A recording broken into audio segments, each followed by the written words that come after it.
প্রিয় দর্শক, USA news online .com এর নিয়মিত আয়োজন ইউএসএ নিউজ অনলাইন জার্নালে আপনাদের স্বাগত জানাচ্ছি। আমি স্বাগত ছিলেন। আজ ইউএসএ নিউজ অনলাইন জার্নালের 594তম পর্ব। এই পর্বটিতে যুক্তরাষ্ট্রের নিউ ইয়র্কের 3 শিক্ষাবিদ,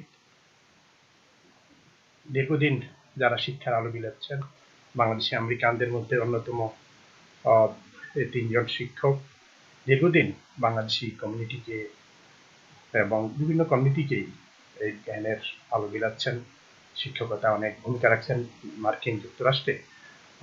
প্রবাসীদের, বিশেষ করে বাংলাদেশি আমেরিকানদের মুখ উজ্জ্বল করেছেন 3 শিক্ষক। নিউ ইয়র্ক সিটি হাই স্কুলের ইংরেজি শিক্ষক, আমাদের যুক্তরাষ্ট্রের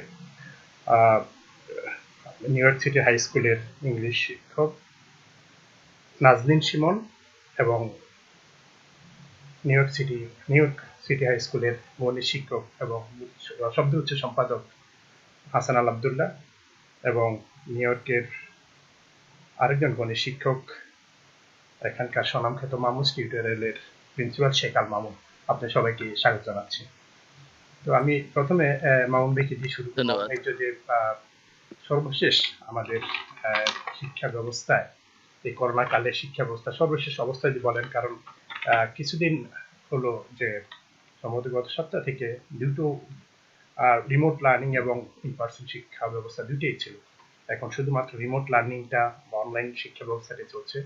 মামুন ভাই যদি শুরু করেন শিক্ষা ব্যবস্থা। থ্যাংক ইউ হাসান আব্দুল্লাহ ভাই, নাজনীন ভাবি, ইংলিশ টিচার। সো শাকওয়াত ভাই, সবাইকে আমার অনেক অনেক ধন্যবাদ এবং আমাদের যত দর্শক আছে তাদেরকে অনেক স্বাগত জানাচ্ছি। আমরা জানি যে আসলে নিউ ইয়র্ক সিটিতে তো লাস্ট উইকে বন্ধ করে দিল school after the infection rate went up more than 3% or 3%।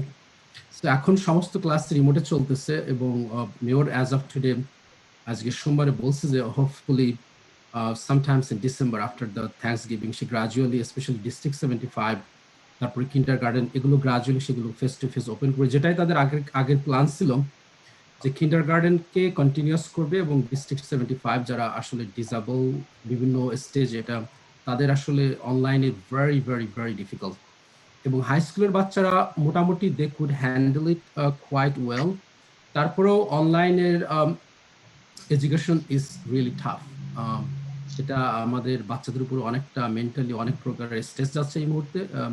National science foundation, অনেক বিভিন্ন এডুকেশনাল ইনস্টিটিউটগুলো তারা রিসার্চ করে দেখছে যে বাচ্চাদের psychological stress is really high. So এই মুহূর্তে অনলাইনে কন্টিনিউয়াসলি 6 থেকে 8 আওয়ার্স বসে থাকা স্টাফ তাদের জন্য। তারপরেও we have no choice. This is the best possible way to give them the education we could. আমি আসলে নিউ ইয়র্ক সিটির বাইরে, আমি ওয়েস্টচেস্টার কাউন্টিতে পড়াই, তো আমাদের স্কুল এখনো কিন্তু বন্ধ করেনি। ইভেন তো আমাদের স্কুলগুলো বন্ধ করেনি, still we are getting very few percentage of people are coming physically আর কি। তো আমাদের অল্প, ধরেন আমার ক্লাসে যেখানে 30 জন বাচ্চা আছে সেখানে হয়তো 3, 4 জন, 5 জন আসতেছে maximum. Rest of them is staying home এবং we are teaching through basically online. তো we are going through very difficult time. এটা লেখাপড়ার পাশাপাশি আমাদের প্যারেন্টসদেরকে বুঝতে হবে how to mentor them, how to psychological justice, সেটা ব্যাপারে আমাদেরকে খুব বেশি খেয়াল রাখতে হবে এই মুহূর্তে আমি মনে করি। আবার আসবো হাসান ভাই, বর্তমান শিক্ষা ব্যবস্থা নিয়ে, করোনাকালের শিক্ষা ব্যবস্থা, এবং আমরা এরপরে আরো বিস্তারিত বিষয়ে কথা বলবো যে বিষয়টি নিয়ে বাংলাদেশি আমেরিকান শিক্ষকদের কি প্রত্যাশা, নবনির্বাচিত প্রেসিডেন্ট ইলেক্ট বাইডেনের কাছে কি প্রত্যাশা, সেই বিষয়টি আমরা জানবো। প্রাথমিকভাবে আমরা শিক্ষা ব্যবস্থাটা একটু জেনে নিই। ধন্যবাদ সেলিম ভাই, আপনার এই চ্যানেলে আগেও কয়েকবার এসেছি। আজকে মামুন ভাই আছেন, স্বাগতম। নাজনীন শিমন আছেন, তাকেও স্বাগতম। আমি মূলত দীর্ঘদিন ধরে শিক্ষকতা করছি, ক্লাসরুম টিচার। ক্লাসরুমে পড়ানোর যে আনন্দটি বা ছাত্রছাত্রীদের সাথে যে ইন্টারঅ্যাকশন, সেটি তো আসলে অনলাইন টিচিংয়ে হয় না।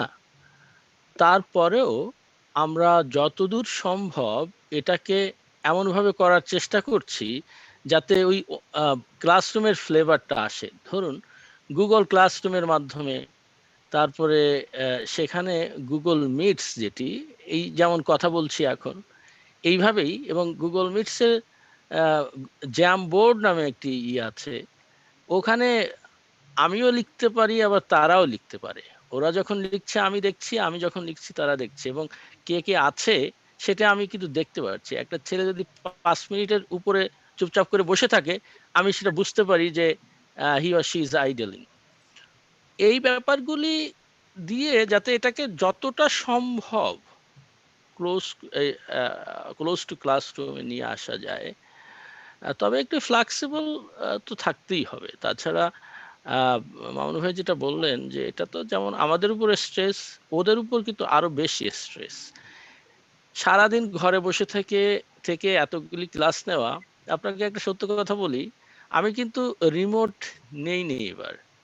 আমি সরাসরি যেতাম, যদিও আমার হার্ট কন্ডিশন আছে, তারপরেও আমি স্কুলে যেতাম। আমার স্ত্রী বলেছিলেন যে তুমি রিমোট নিয়ে নাও, আমি অ্যাপ্লাই করিনি শুরুতে। আহ, কারণ আমি ওই ক্লাসে গিয়ে ওই যে 5 জন, আমার ভাই বললেন 5 জন বা 7 জন যারা আসে তাদের, এবং আমরা তখনও কিন্তু রিমোটেই করাতাম। ওই যারা ক্লাসে আছে তাদের প্লাস যারা রিমোটে আছে, রিমোটের সংখ্যা আরো বেশি, কিন্তু সেটাও একটা স্কুলের ফ্লেভারটা ছিল। কিন্তু শেষ পর্যন্ত যে অবস্থা, এখন 3%-এর উপরে চলে গেছে। আমি পরে অবশ্যই রিমোটের জন্য অ্যাপ্লাই করেছিলাম, এর আগেই আমাকে রিমোট দিয়ে দিয়েছে। এদিকে শরীরটাও একটু খারাপ হয়ে গিয়েছিল। আহ আমাদের হলো কি, আমি যেটা এখন মনে করছি যে not only high school, education overall is going to turn into remote in future. দেখুন, বড় বড় ইউনিভার্সিটিগুলি কিন্তু দীর্ঘদিন ধরে পিএইচডি দিচ্ছে রিমোটের মাধ্যমে, রিমোট টিচিং এর মাধ্যমে। আমি দেখেছি যে হার্ভার্ড ইউনিভার্সিটির বড় কোনো প্রফেসরের ক্লাস ওই রিমোটেই বেশি, 2-3 মিলিয়ন ভিউ হয়। তো it's a step, but in future I think this is the way we are going to go. এরপরে আরো কিছু কথা আবার বলবো। আসবো হাসান ভাই। হ্যাঁ, আমরা ধন্যবাদ। ইংরেজি শিক্ষক, ইংলিশ টিচার নাজনীন রহমান, নাজনীন সুমন, যে আপনি যদি বিষয়টা বলেন, এখনকার অভিজ্ঞতা যে কিভাবে চলছে আপনার ছাত্রছাত্রীদের সাথে, কিভাবে শিক্ষার মান নিয়ে যদি কথা বলেন ইত্যাদি বিষয়। আমি প্রথমত সবাইকে শুভ সন্ধ্যা জানাতে চাই এবং ধন্যবাদ আমাকে এখানে কথা বলার সুযোগ দেওয়ার জন্য। মত আমাদের অন্য দুজন অতিথির সাথে যে এটা সম্পূর্ণ একটা অভূতপূর্ব পরিস্থিতি এবং ব্যক্তিগতভাবে আমি বলবো এবং অন্যান্য আমি সহকর্মীদের সাথে কথা বলে, যেটা শুধু সহকর্মী না এমনকি ছাত্রছাত্রীদের সাথে কথা বলে আমি যেটা বুঝতে পারি যে বেশিরভাগ মানুষ কিন্তু এটা পছন্দ করছে না। হ্যাঁ, আমার যাতায়াতের সময়টা কিন্তু বেঁচে যাচ্ছে, প্রতিদিন অন্তত 2টা ঘন্টা আমার বেঁচে যাচ্ছে, কিন্তু এই যে অনবরত কম্পিউটারে থাকা, মনিটরের দিকে তাকিয়ে থাকা এবং সারাক্ষণ কিবোর্ড আমরা চাপছি, এতে মানসিক এক প্রচন্ড অস্থিরতা, প্রচন্ড চাপের মধ্য দিয়ে যেমন যাচ্ছি, তেমনি শারীরিক বিভিন্ন অসুস্থতা কিন্তু হচ্ছে। আমি জানি না, আপনারা হয়তো জেনে থাকবেন, সম্প্রতি মানে 2টো অসুখের কথা খুব শোনা যাচ্ছে। একটা হচ্ছে মাউস সিনড্রোম, আর একটা হচ্ছে শোল্ডার মাউস সম্ভবত। যে দুটো যে কম্পিউটার খুব বেশি না ব্যবহার করার কারণে হাতের এবং ঘাড়ে যে সমস্যা হয়, এবং আমাদের অধিকাংশ ছাত্রছাত্রী কিন্তু সেই নালিশটা করছে। এবং আরেকটা যেটা যে হ্যাঁ, ক্লাসরুমে ধরুন আজকে আমি কথাটা প্রায়ই বলে থাকি, আজকে যদি আপনারা এই যে আমরা যে 4 জন বসে আছি, এই 4 জন যদি মুখোমুখি বসে এই সাক্ষাৎকারটা হতো, এটার আনন্দটাই অন্যরকম হয়ে যেত।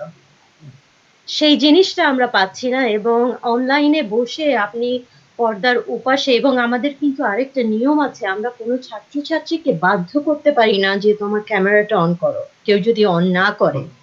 এবং বাসায় বসে সেই ছাত্রছাত্রী, হ্যাঁ আমি অন করলাম কিন্তু আমি ঘুমাচ্ছি না আমি আসলে টিভি দেখছি, আপনার করার কিছু নেই, আপনার ক্ষমতা খুব সীমিত।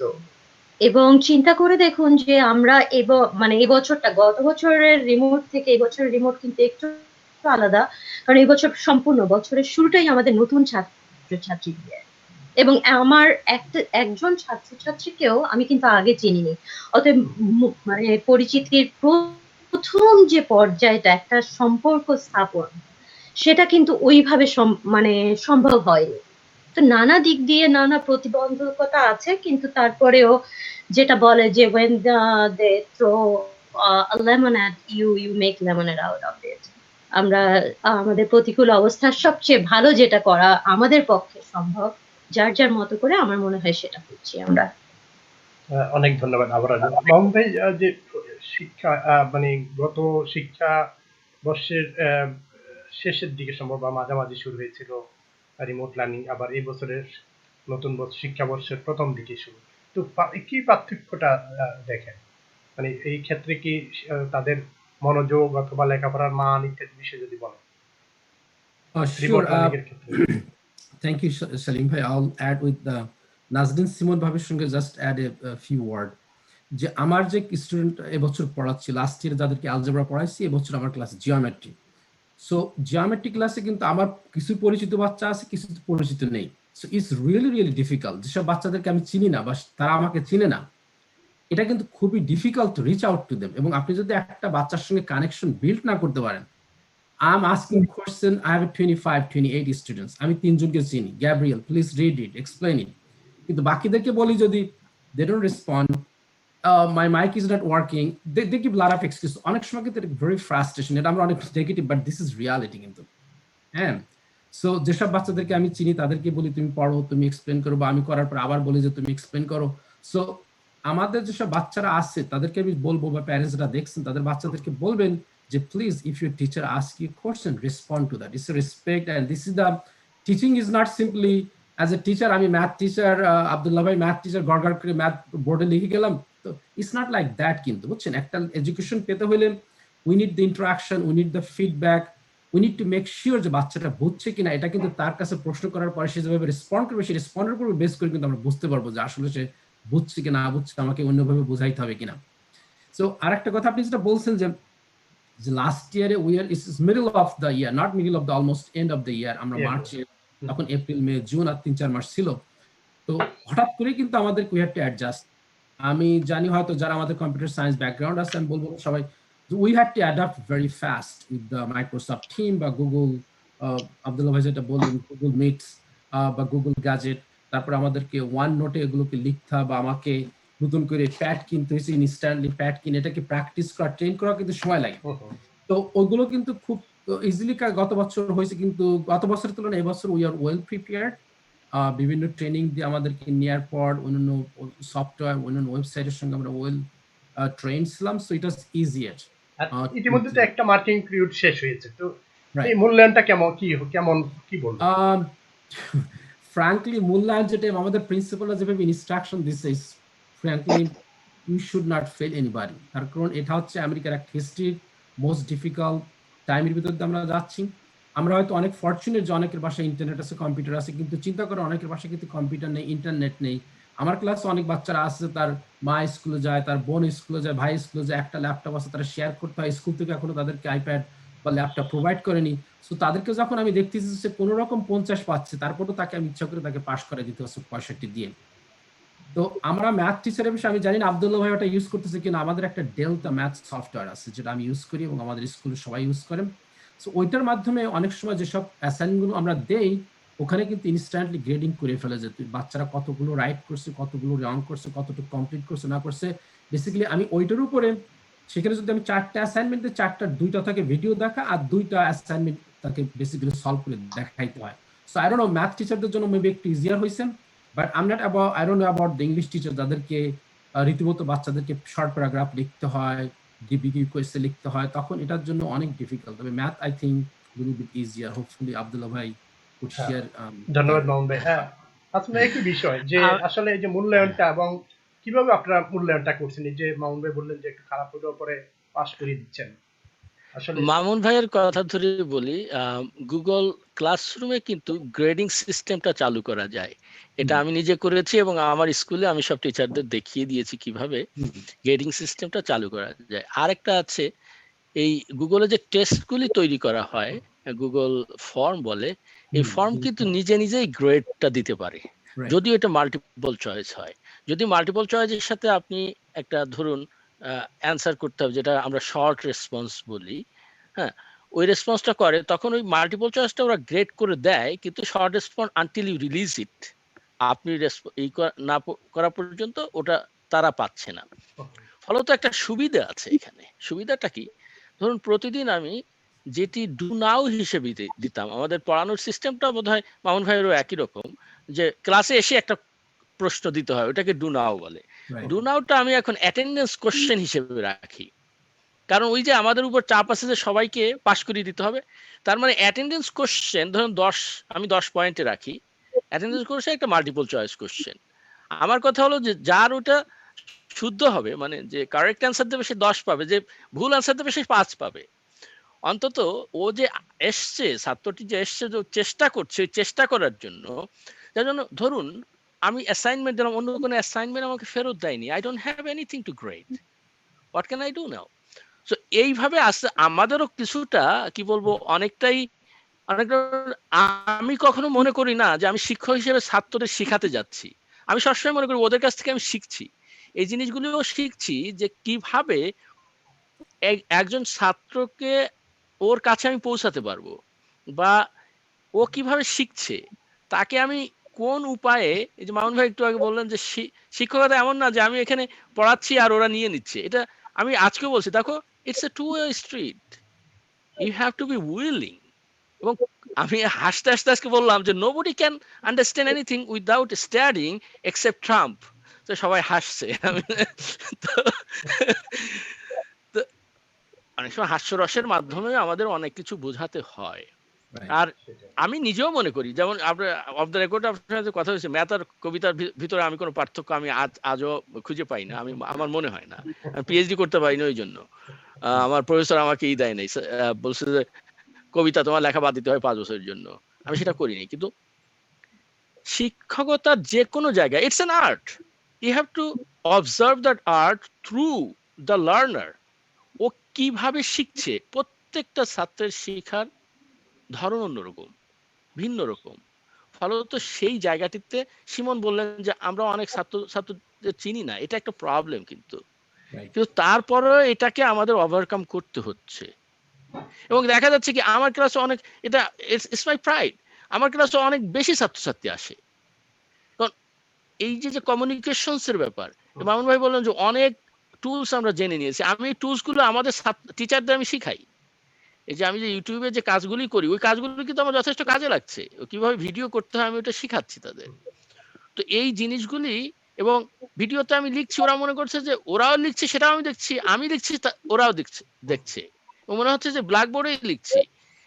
এই জিনিসগুলিও একটু আমাদেরকে প্র্যাকটিস করে করে শিখতেও হচ্ছে, সেটা একেবারে অমূলক নয় আর কি। ধন্যবাদ হাসান, আবার আসবো। নাজিন আপা যদি বলেন, এই যে মামুন ভাই বললেন, হাসান ভাই বললেন যে মূল্যায়নের ক্ষেত্রে ইংলিশটা কেমন, আসলে ইংলিশের বিষয়টা যদি একটু বলেন। তাহলে শুরুতেই আমি বলবো যে শেখ আল মামুন এবং হাসান আল আব্দুল্লাহকে প্রচন্ড হিংসা করি, কারণ অঙ্ক আমার সবসময়ের প্রচন্ড ভয়ের একটা বিষয় ছিল, এবং বর্তমানে আমার মনে হচ্ছে কেন আমি অঙ্কই করলাম না।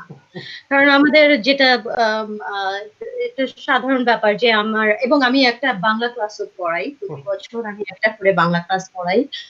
তো এখানে প্রচুর সাহিত্য, তো প্রচুর পড়তে হয়, প্রচুর ছাত্ররাও যেমন লেখে আমাকেও সেটা পড়তে হয়, ফলে প্রচন্ড কাজ। এবং এখানেও আরেকটা সমস্যা যে এই যে লেখাগুলো যখন আমি লেখা দিচ্ছি, এটা আমি কিভাবে বলবো ঠিক জানি না, যে অনেক সময় অসততার উদাহরণ দেখছি, যে অনেক ছাত্র, আমি জানি, কারণ একটা ছাত্রকে যখন আপনি কিছুদিন দেখছেন আপনি বুঝে যাবেন যে সেই ছাত্রটার পক্ষে কতটুকু দেয়া সম্ভব, সে কি ধরনের লিখতে পড়তে পারে। তো সেই লেখাটা যদি এমন একটা লেখা হয় যে যেটা পড়ে আমার মনে হবে আরে এটা তো আমিও লিখতে পারতাম না, হ্যাঁ, কিন্তু আমার কাছে প্রমাণ করার কোনো উপায় নেই যে এটা, কারণ এটা আমি সাইকোলজিতে দিলে আসছে না, কারণ এটা অনলাইন সাইট থেকে নেওয়া হয়নি। ওইটা কি আপা যে হোমওয়ার্কের ক্ষেত্রে অথবা পরীক্ষার ক্ষেত্রে কোন বিষয়টার মধ্যে এই ঘটনাটা হয়? এটা সাধারণত অ্যাসাইনমেন্ট গুলি, যেটা ধরেন রাইটিং অ্যাসাইনমেন্ট, বড় যে অ্যাসাইনমেন্ট হয়, যেমন আমি সাধারণত প্রত্যেকটা ইউনিট শেষে একটা বড় অ্যানালাইসিস এসে দেওয়ার চেষ্টা করি, যেখানে যেটা হচ্ছে সবকিছুর সমন্বয়ে শুরু থেকে যা যা পড়লাম তার সমন্বয়ে একটা। তো সেই সব ক্ষেত্রে বাংলায় অতটা সম্ভব না। বাংলায় হয়, বাংলাতেও দেখি যে একেবারে কপি অ্যান্ড পেস্ট করে দিয়ে দিচ্ছে, কিন্তু ইংলিশেও হয়, কিন্তু সেটা আমার ওই মুহূর্তে করার কিছু নেই, কারণ আমি যে বলবো যে তুমি এটা নকল করে আসছো, আমার সেই জায়গাটা নেই। এটা একটা ব্যাপার। আরেকটা হচ্ছে যে আসলে এখানে শিক্ষকদের, হাসানুল আব্দুল্লাহ যেটা বললেন যে শিক্ষকতাও একটা শিল্প, একটা আর্ট।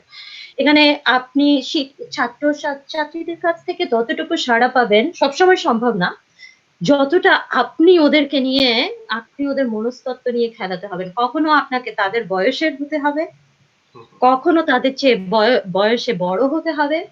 আমি সাধারণত একটা সময় রাখি, প্রতিদিন আমার ক্লাসে একেবারে শুরুটা থাকে যে সোশ্যাল ইমোশনাল লার্নিং, যেটা খুব অল্প করে, যে তুমি কেমন আছো আজকে, হ্যাঁ 10-এর মধ্যে কত আছো, কি তুমি কি ঘুম থেকে উঠছো, তোমাকে কি এক কাপ কফি দিব, হাসি ঠাট্টা। এবং তারপরে যেহেতু আমি সাহিত্য পড়াই, আমি সাম্প্রতিক গান কিংবা সাম্প্রতিক ঘটনা অথবা সাম্প্রতিক সময়ের মুভি, এমনকি আমার পড়ার মধ্যে কখনো মুভি ক্লিপ দিয়ে দিচ্ছি, যাতে করে একটু আলোচনাটা আসে। যেটা বললাম যে সবাই যেটা বলছেন যে এইভাবেই চলছে আর কি। আর এই যে পরীক্ষাটা যে হলো, যে এই যে ফার্স্ট মার্কিং যে পিরিয়ডটা গেল, পরীক্ষা সম্পর্কে আপনার মূল্যায়নটা কি? পরীক্ষা আমি সাধারণত যেটা ইংলিশ এবং বাংলায় সাধারণত পরীক্ষায় দেই না, এবং আমার হাতে যদি শিক্ষার আসলে ক্ষমতা থাকতো, আমি পরীক্ষা পদ্ধতি একেবারেই উঠাই দিতাম। কারণ আমার মনে হয়, যেটা আপনারা জেনে থাকবেন, সক্রেটিক সেমিনার, যেটা আমার মনে হয় তার মাধ্যমে মানুষ সবচেয়ে বেশি জানে। এখন গণিতে হয়তো সেটা সম্ভব না, গণিতে হয়তো পরীক্ষার দরকার আছে। সাধারণত আমি পরীক্ষার জিনিসটা ওইভাবে দেই না। আমি যেটা দেই সেই রচনা লেখা, এসে লেখা, যে তুমি কি শিখলা সেটা তোমার ভাষায় আমাকে বলো। তো নিজের মতো করে। তো হয় কি যে সবকিছু মিলে, কারণ আমাদের গ্রেডিং এর তো বিভিন্ন ক্যাটাগরি আছে, কয়েকটা ক্যাটাগরি আছে। যেমন এই মুহূর্তে আমি একেবারে বাড়ির কাজ বা হোমওয়ার্ক দেওয়ার বিরোধী।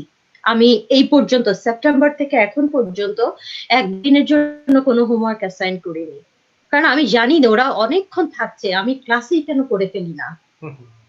তো ক্লাসে যেমন classroom engagement, regular classroom assignment যেগুলি দিচ্ছে, ইত্যাদি ইত্যাদি করে, ক্রিটিক্যাল থিঙ্কিং, যেটা ওরা যদি কোনো প্রশ্ন করে থাকে সেটার উপরে, গ্রুপ ওয়ার্কের উপরে, ইত্যাদি নানা ক্যাটাগরিতে নাম্বারগুলো দিয়ে মোটামুটি চেষ্টা করি যে কেউ নিঃশ্বাস নিলেও তাকে যাতে পাস করিয়ে দেয়া যায়।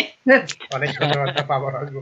মোহন ভাই, এই যে আপনি জানেন, আপনি তো এগুলো নিয়ে আপনি টিউটরিংও করাচ্ছেন, যে এসএটি পরীক্ষা, এইচএসসি পরীক্ষা ইত্যাদি বিষয়গুলো সামনে, তো সেই ক্ষেত্রে আসলে কি প্রভাব পড়বে, বা এসএটি পরীক্ষা হবে কিনা? আর সর্বশেষ যে বিষয়টা নিয়ে বলবেন, নবনির্বাচিত মার্কিন প্রেসিডেন্ট ইলেক্ট যে জো বাইডেনের কাছে কি প্রত্যাশা থাকবে আপনাদের শিক্ষক সমাজের? ওয়েল, ফার্স্ট অফ অল, হ্যাঁ, এসএটি অনেক পাবলিক ইউনিভার্সিটি গুলো থেকে তারা ডিক্লেয়ার করছে যে তাদেরকে এসএটির দরকার নেই। এই কামিং যে স্কুল ইয়ার শুরু হচ্ছে, তাই না, যে আপনাদের এখন তো এখন নভেম্বর ডিসেম্বর থেকে অ্যাপ্লিকেশন শুরু হয়ে যাবে। যারা সিনিয়র, এখন যারা 12 গ্রেডে পড়ে যেসব বাচ্চারা, তাদের কিন্তু অ্যাপ্লিকেশন শুরু হচ্ছে ডিসেম্বর, তারপরে জানুয়ারির ভিতরে সাবমিট করে দিতে হবে। সো তাদের জন্য এসএটিটা রিকোয়ারমেন্ট তারা ম্যান্ডেটরি করেনি। কিন্তু তারপরও কিছু কিছু বাচ্চা নিউ ইয়র্ক সিটির বাইরে যারা থাকে, আমার অনেক পরিচিত বাচ্চা, তারা লং আইল্যান্ডে গিয়ে পরীক্ষা দিচ্ছে, ওয়েস্টার্ন কাউন্টিতে পরীক্ষা দিচ্ছে, নিউজার্সিতে পরীক্ষা দিচ্ছে, তারা অনেকে ভালো করছে। তো তারা যখন আইভি লিগে অ্যাপ্লাই করবে, এখন আইভি লিগে তো অনেক কম্পিটিশন থাকে। একটা ধরেন হার্ভার্ডে তাদের 5,000 সিটের জন্য মোর দেন 50,000 বাচ্চারা সেখানে অ্যাপ্লাই করে, বুঝছেন? সো ইটস নট একটা, এখন কিভাবে তাদেরকে সর্ট করবে? তো তাদের জিপিএ, এখন জিপিএটা ধরেন এক একটা স্কুল ডিস্ট্রিক্ট এক রকম। অনেক প্রাইভেট স্কুলে দেখবেন যে nobody is getting less than 95, 96 in each class, 97। যেমন স্কার্সডেলে আপনি যদি যান, বাচ্চা যদি 99 এর নিচে পায়, তখন তার প্যারেন্টসটা ল এনে হাজির হয়ে যাবে, ঠিক আছে? এই ধরনের সিচুয়েশনে পড়তে হলে কলেজগুলো কিন্তু একটু যাচাই করতে হয় যে কিভাবে এটা যে 99 তার অ্যাভারেজ আছে, তার এসএটি স্কোরটা কত। তখন কিন্তু এটা একটা অপশনাল হইলেও এটাকে রিকোয়ার্ড হয়ে পড়ে তখন আর কি। তখন সেই কারণে তারা ওইটা কি মোহন ভাই স্কুলের মার্কিংটা নাকি স্টেট অথবা স্টেটেরটা, কোনটা কি করে? হ্যাঁ, তারা মেইনলি তারা স্কুলের মার্কিংটা দেখে, পাশাপাশি স্টেটের যেটাকে বলা হয় রিজন সেটাও দেখে, প্লাস এসিটি দেখে, পার্সোনাল এসে দেখে। সো এই বছর is going to be little bit different, বুঝছেন? এখন তো we are going through the most difficult time in the history of the United States and the history of the world. কিন্তু এখানে মামুন ভাই যেটা বললেন, কোন কোন স্কুলে যে মূল্যায়নের ক্ষেত্রে যে 95 মানে স্বাভাবিকভাবে দিয়ে দিচ্ছে, আর কোন কোন স্কুল একটু টাইট, তারা 80 85, তখন সেক্ষেত্রে আসলে কি? আনটিল ধরেন 11th গ্রেড পর্যন্ত তো আমাদের একটা ব্যবস্থা ছিল লাস্ট ইয়ার পর্যন্ত। এই বছর না হয় একটা বছর হয়েছে, কিন্তু তারপরে যদি লাস্ট 2 ইয়ার্স এর অ্যাভারেজটা দেখে, তারপরে বেস করে কিন্তু তারা কিন্তু অ্যাসেস করতে পারবে বাচ্চাটার স্ট্যান্ডার্ড লেভেল কোথায়, ঠিক আছে? সো এসএটি পরীক্ষা অনেক বাচ্চা দিতে পারতেছে, অনেক বাচ্চা দিতে পারতেছে না, but it's optional right now. তবে আমরা আমাদের অনলাইন এখন আমরা এসএটি কন্টিনিউ করতেছি, এসএসটি কন্টিনিউ করতেছি। হয়তো যেসব বাচ্চারা এখন 11 গ্রেডে পড়ে, যারা জুনিয়র, তাদের তো এখনো পরীক্ষা দিতে পারবে, তারা মার্চে পরীক্ষা দিতে পারবে, মার্চের পর অক্টোবরে পরীক্ষা দিতে পারবে, so they have still time. কিন্তু যারা সিনিয়র এই বছর, যারা কলেজে যাবে সামনে সেপ্টেম্বরে, তাদের জন্য they have nothing else to do at this point. They could simply apply regularly, এবং তারা তবে বেশি তাদেরকে অ্যাকসেপ্ট করা হবে। মূল্যায়নটা কিভাবে হবে এই যে ভালো college ইউনিভার্সিটিগুলো? They have 9 grade, 10 grade, 11 grade. So last 3 years they have some data based on those information. কলেজগুলো তাদেরকে সেটাই হয় সবসময়, রাইট, সেটাই হয়। তবে এবার যেটা করা হচ্ছে যে গত 2 সেমিস্টার ম্যাথের আমার জিওমেট্রি পড়াচ্ছিলাম, জিওমেট্রিতে গত বছরে যারা 2 সেমিস্টার পাস করেছে তাদের ওই রিজেন্টস এক্সামের গ্রেডটা দিয়ে পাস পি দিয়ে দেওয়া হয়েছে। তো এটা কোন কোন ছাত্রের জন্য খুব সুবিধাজনক হয়েছে। যেমন আমি যে স্কুলটা পড়াই, স্কুলটি ব্রঙ্কসের ধরুন হার্লেমের ওই এলাকায় এই পরিমাণে ধরুন 50% ওইভাবে রিজেন্ট পাস করে না, সেখানে এখানে 90% রিজেন্ট পাস করে যাচ্ছে with the class work. That's a plus point কিন্তু এই সময়ের জন্য। কিছুটা ভালো দিক আছে, কিছুটা খারাপ দিক আছে। যে ভর্তির জায়গাতে গিয়ে ধরুন আমার ছেলে এবার বিএ পাস করে ও লতে যাবে, এই একটা বছর ওর বসে থাকতে হলো নানা কারণে, যে সময় মতো পরীক্ষা হয়নি, আর আমিও তাকে পুশ করিনি যে এই যে মানে মানে হিউজ ক্রাইসিসের ভিতর দিয়ে যাচ্ছি, কোথায় যাবে, কোন জায়গা থেকে সমস্যা হবে কি, হ্যাঁ একটু বসো, একটু সময় নাও, জীবন তো আর শেষ হয়ে যাচ্ছে না। এই কিছু কিছু হাসান ভাই আসছে আপনার কাছে। মামুন ভাই, যদি প্রত্যাশার কথাটা যে বললাম, প্রেসিডেন্ট প্রেসিডেন্ট আপনাদের শিক্ষক সমাজের, বাংলাদেশি আমেরিকান শিক্ষক হিসেবে কি প্রত্যাশার জায়গা? Well, not only বাংলাদেশি শিক্ষা সমাজ, সারা আমেরিকার শিক্ষা। তার কারণ আমরা জানি যে Jill Biden, Joe Biden wife, she was a teacher, এবং সে এডুকেশনকে ভ্যালুস দেয়, তাই না? এখানে কিন্তু ট্রাম্প অ্যাডমিনিস্ট্রেশন চার্টার স্কুলকে তারা মডিফাই করতেছিল, বা প্রাইভেট বা যে ক্যাথলিক স্কুলগুলোকে তারা ফান্ডিং এর কথা বলতেছিল। সো তারা পাবলিক স্কুলকে ভ্যালুস দেয়। এটা it's an institute, you need to build this. You can't really compare with the business institute. I am gonna pay $20,000, make sure my kids get all A's. It's not that way. So এটা public এডুকেশনে তারা value করে, এবং তারা বলতেছে অনেক higher এডুকেশনে তারা অনেক সাপোর্ট করবে, স্পেশালি কমিউনিটি কলেজগুলোতে ব্যাচেলার ডিগ্রি। এবং আর একটা জিনিস এই মুহূর্তে হবে, জানেন যে মোস্ট ডেমোক্রেটিক যে স্টেটগুলো, সিটিগুলো, is big cities, big state, right? এখানে কিন্তু we are New York city is $4 billion behind, এবং because of that they can have to fire lot of teachers, frankly, lot of police officer, firefighters, MTA across the board, because এটা হচ্ছে কনস্টিটিউশনের নিয়ম যে আপনাকে বাজেটটাকে balance করতে হবে, এবং সেটা ব্যালেন্স করতে হলে যে কজনকে ফায়ার করতে হবে। কিন্তু এই মুহূর্তে federal government definitely, Biden government is gonna come and definitely help us. তারপর আজকে আমাদের স্কুল ডিস্ট্রিক্টে মিটিং হয়েছে, they could send lot of furlough বলবে, যেটা আর কি মানে সাময়িক স্থগিত করবে, ধরেন ক্লারিক্যাল সাইডের জব বা substitute teaching, they have to cut it, New York State. So it's going to be, প্রত্যাশাটা কি থাকবে? তো প্রত্যাশা আমরা আশা করব definitely the federal government is going to provide enough stimulus, enough funding, so আমরা কেউ যাতে চাকরি লুজ না করি, এবং এটা ফান্ডিং এর যেটা দরকার ছিল, they will provide all the funding, because this is a critical time. আমরা আমেরিকাতে জানেন মার্শাল লর মাধ্যমে বিভিন্ন ডিফিকাল্ট টাইমের মাধ্যমে they always provided the fund যাতে to maintain.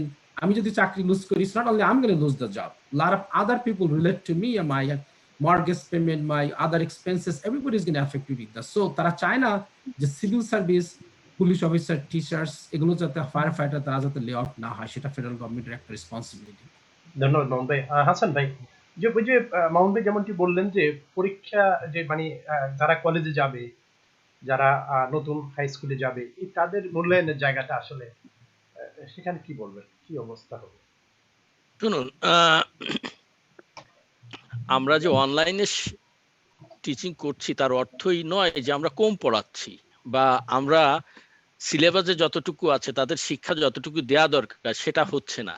কিন্তু ওই যে সেটা ঠিকই এসএটি সহ হচ্ছে। মূল্যায়নের যে জায়গাটা মানে এসএটির মূল্যায়নটাই একই রকম। এসএটিতে যেভাবে স্কোর হয়েছে ওইভাবেই স্কোর হবে, স্কোর কিন্তু কমবে না। হ্যাঁ, স্কোর এসএটিতে যে ছেলেটি 100-এ 100 পাচ্ছে ও 100ই পাবে। You don't worry about that. এবং এটা আর একটা সুবিধা, আমি সুবিধার কথাটা অলরেডি বলে ফেলেছি। তবে যেটি যেটি হচ্ছে যে ওভারঅল যে ছাত্র শিক্ষকের যোগাযোগটা এটা একটু কমেছে, কিন্তু এই ভর্তির ব্যাপারে, ইউনিভার্সিটিতে যাওয়ার ব্যাপারে, ইউনিভার্সিটির যে মূল্যায়নের ব্যাপারে, এসএটির মূল্যায়ন বা আজকাল তো এসএটি খুব একটা, আমি একবার হার্ভার্ডের আমি যখন ডাউনটাউনে ওয়াশিংটন আরভিং হাই স্কুলে, তখন আমি একটা ইয়ে চালাতাম, কি বলে, একটা এসএলসি চালাতাম। আমার আন্ডারে 350 স্টুডেন্ট ছিল। তো তখন আমাকে বিভিন্ন ওই ভর্তির জন্য বিভিন্ন ভর্তি প্রোগ্রামের প্রফেসরদের নিয়ে এসে কথা বলাতে হতো। তো হার্ভার্ডের একবার ওনাকে দাওয়াত করলাম, উনি বললেন যে আমরা এসএটি কে 5 নম্বরে রেখেছি। তো SAT is not the first thing most of the time. Overall ছাত্রের সবকিছু দেখা হয়। তবে আপনি বলতে পারেন যে এখন যেহেতু স্কুলে যাচ্ছে না, আফটার স্কুল অ্যাক্টিভিটিস এটাও কিন্তু খুব দেখা হয়। আফটার স্কুল অ্যাক্টিভিটিসটা কি হবে, কিছু ক্ষেত্রে হয়তো এরা পুনর্মূল্যায়ন করবে, সেটা অলরেডি সেট হয়নি বা এত কিছু এই মুহূর্তেও আমরা জানি না। মার্কিন প্রেসিডেন্ট ইলেক্ট জো বাইডেনের কাছে কি প্রত্যাশা থাকবে? শুনুন, গত 4 বছরে আমি স্পষ্টভাবে বলতে চাই, আমেরিকা আন্ডার 5th গ্রেডে চলে গেছিল। আমেরিকার পলিসি এত বাজে, সেলফিশ, চাইল্ডিশ পলিসিতে চলে গেছিল যে মামুন ভাই বললেন যে শিক্ষা ক্ষেত্রকে বিজনেস হিসেবে দেখা হয়েছে। সেখান থেকে আমেরিকা কেম ব্যাক। এবং দেখুন, ইতিমধ্যেই জো বাইডেন এবং কামালা হ্যারিসের এই প্রশাসন যাদের যাদের নাম ঘোষণা করেছে, দেখা যাচ্ছে দেম ইন বিজনেস। শিক্ষাগত যোগ্যতা, শিক্ষকতা, টিচার হিসেবে আমি বলবো যে দেখুন, আন্ডার ডেভেলপড এরিয়াতে বা যেসব এরিয়াতে এই ইমিগ্রেন্টরা বসবাস করেন, যেসব এরিয়াতে ব্ল্যাকরা বসবাস করেন, বা আমাদের মতো ইন্ডিয়ানরা বা পাকিস্তানি, বাংলাদেশিরা বা বিভিন্ন দেশ থেকে আসা এরা বসবাস করেন, সেই সব এলাকায় স্কুলগুলোকে ইকুইপ করা। আমি কিছুদিন আগে এই যে যখন ব্ল্যাক লাইভ মুভমেন্ট যাচ্ছিল, যাই হোক, ঠিক আছে, আমি ছেড়ে দিচ্ছি। আশা করব যে এই আন্ডার ডেভেলপড এরিয়াতে সমভাবে ফেডারেল এইড দেওয়া হবে, অর্থ দেওয়া হবে। ধন্যবাদ হাসান ভাই, ধন্যবাদ মামুন ভাই, ধন্যবাদ নাজনীন আপা। প্রিয় দর্শক, আজ আমরা এখানে শেষ করবো। আপনারা ভালো থাকুন, সুস্থ থাকুন। তো আমরা নাজনীন আপাকে দিয়ে শেষ করবো যে প্রত্যাশার জায়গা এবং পরীক্ষার মূল্যায়নটা যদি সংক্ষেপে। নিশ্চয়ই, প্রত্যাশা যদি বলি, আমি সম্পূর্ণ একমত হব যে ফান্ডিং এর ব্যাপার যেটা, এবং এখনো কিন্তু যেটা শুরুর দিকে আমাদের একজন অতিথি উল্লেখ করেছেন যে প্রত্যেকটা ছাত্রের কিন্তু এখনো আইপ্যাড বা কম্পিউটার নাই। আমি চাইবো যে যখন আমরা রিমোট লার্নিং থেকে ফিরে যাব, ক্লাসরুমে যাব, প্রত্যেকটা ছাত্রের যেন এই সুযোগ, প্রযুক্তিগত এই সুযোগগুলো থাকে, আমাদের যথেষ্ট বই থাকে, এবং আরো কিছু জিনিস, যেমন একটা আমার কাছে যেটা মনে হয় যে যেটা সঠিক মূল্যায়ন না, রিজেন্টস এক্সাম। আমি অন্যান্য বিষয়ের কথা বুঝতে পারি, সেখানে কিন্তু ইংলিশ রিজেন্টস এর কথা যদি আমি ধরি, ইংলিশ রিজেন্টস আমার কাছে মনে হয় সম্পূর্ণ একটা বিপরীত ভাবে পরীক্ষা করছে। কারণ একজন ছাত্র যে 4 বছর, মাত্র 3-4 বছর বা এমনকি 1 বছর এসছে, তাকে সেই পরীক্ষাটা নিতে হচ্ছে কোন মানদণ্ডে? যেই মানদণ্ডে একজন জন্ম থেকে আমেরিকান যে যার মাতৃভাষা ইংরেজি, তাকে যে পরীক্ষাটা দিচ্ছি, একজন বিদেশি ছাত্রকে যার মাতৃভাষা বাংলা না, ইংরেজি না, তাকে আমি সেই পরীক্ষাটা দিচ্ছি এবং একই মানদণ্ডে মাপছি। আমি সব জায়গায়, আমি কোনো জায়গায় প্রফেশনাল ডেভেলপমেন্টে গেলেই বা কোনো সুযোগ থাকলেই আমি এই জিনিসগুলো আহ, উল্লেখ করার চেষ্টা করি। এটা একটা থাকবে যে এই পরীক্ষাটা অন্যভাবে নেওয়া হোক, মডিফাই করা হোক, এবং আরেকটা যে কলেজে যেমন টিউশনটা বা হাই স্কুল যেহেতু ফ্রি, কলেজ টিউশন গুলো যেন ফ্রি হয়, অর্থাৎ শিক্ষা ব্যবস্থাটা যেন পুরো অবৈতনিক হয়। এটা একটা। আরেকটা জিনিস থাকবে, আমি যেটা অনেকদিন ধরে চেষ্টা করে যাচ্ছি, বাংলা যেন স্কুল সিস্টেমে বই যেন থাকে, এবং বাংলার রিজেন্টস পরীক্ষা যেন শুধুমাত্র বাঙালি ছাত্রছাত্রীদের জন্য না হয়। বাংলা কিন্তু এখন পর্যন্ত, এবং আমি জানি না কয়েকটা স্কুলে আছে, নিউ ইয়র্কে শুধুমাত্র 2টো স্কুল, আমি যে